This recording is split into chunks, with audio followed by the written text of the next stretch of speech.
And joining us from Boulder, Colorado is James Sebastiano. What a powerful, I think, surprisingly relatable journey, James, that you have brought to light here. I want to start with the acquisition of things. What makes us happy? So many people believe the car, the house, whatever it is on the list will be the solution to some of this anxiety. You were on that same track as so many of us. Yeah, I mean, growing up in the States, we're told our whole life from our parents and from school and from society that, if we have a house, if we achieve this American dream, if we're able to accomplish these things, then we kind of made it, and then we'll be happy.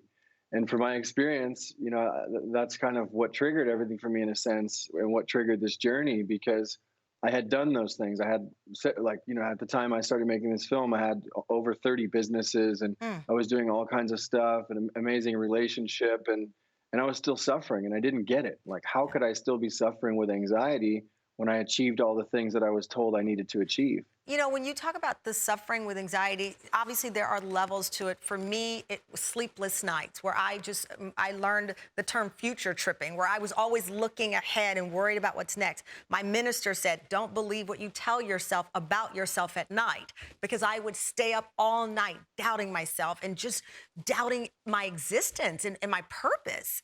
You found yourself at that point, but something triggered you to find a solution. What was it? I was just tired of suffering. I was, like I said, I had achieved these things and I was still waking up in the middle of the night, like literally in pure panic. I mean, it was getting so bad to the point where I couldn't even drive a car on the highway. I would be driving a car on the highway and after about 5 minutes or so, I would start to feel it. Anxiety for me was a very physical thing. It started off with these super intense feelings, my chest starting to go numb and then my face would go like it would lock up to the point where I couldn't even speak and I would have to pull over on the side of the highway and just have a panic attack. Mm. And after going through that for almost 17 years, I realized like, hey, like what's going on? I've got to do something about this. I've got to understand like where this is coming from. Clearly, there was something that you had to shed. If you can't leave it all behind, how do you reach this peace that somehow you were able to find?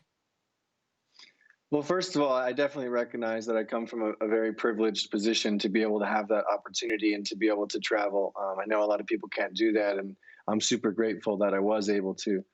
But I think, for those that can't, and we don't even really need to, but for those that can't, the thing that helped me the most was meditation. And, Mm. as you said, Russell introduced you to transcendental meditation. I personally don't do that type of meditation. I haven't even actually tried it, but there's so many different kind of meditations. Mhm. And for me, that, understanding how meditation works and doing that regular practice gave me space from my thoughts. And that's what meditation does. At a Right. certain point, you're meditating and you can watch those thoughts come up and realize that you're not those thoughts, that you're something more than those thoughts. And that understanding that I'm not my thoughts, for me, was the single most important thing to Right. overcoming my anxiety. You know, you mentioned that, you realized those things that you were thinking were not you. They were things that were actually outside of you.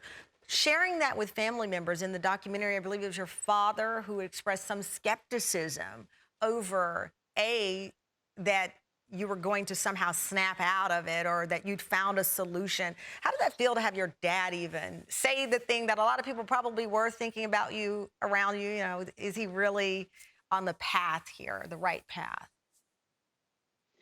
Well, I think, fundamentally, we all have this desire to want to be heard and to Mm, want to be felt and to want to connect specifically with our parents, yeah. and with the people who are closest to us. So obviously it doesn't feel good when people aren't hearing you and when they're not able to empathize with what you're going through. My dad had a difficult time when he grew up and he had to build these layers around himself. And for him, having anxiety or being depressed, it just isn't an option. It's a sign of weakness Yeah. almost in his eyes. And in that conversation in the film, I was 33, 34 years old. And that was actually the first time in my whole life that I actually shared with my father that I was suffering from anxiety. You talked about the physical nature of it all, the stress on your body, not even being able to drive. To your point, there are a lot of people who will say, oh, that's just stress or the tightening up of your chest. You know what? Go have a drink, lay down, you'll be fine. They see it as this little thing, but in fact, your body is working against you to, in some cases, a feeling of destruction.